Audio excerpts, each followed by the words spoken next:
يا أيها الذين آمنوا استعينوا بالصبر والصلاة إن الله مع الصابرين ولا تقولوا لمن يقتل في سبيل الله أموات بل أحياء ولكن لا تشعرون ولنبلونكم بشيء من الخوف والجوع ونقص من الأموال والأنفس والثمرات وبشر الصابرين الذين إذا أصابتهم مصيبة قالوا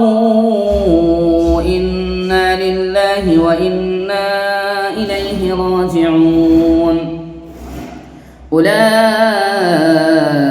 عليهم صلوات من ربهم ورحمة وأولئك هم المهتدون إن الصفا والمروة من شعائر الله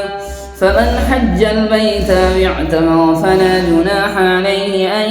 يطوف بهما ومن تطوع خيرا فإن الله شاكر عليم إن الذين يكتمون ما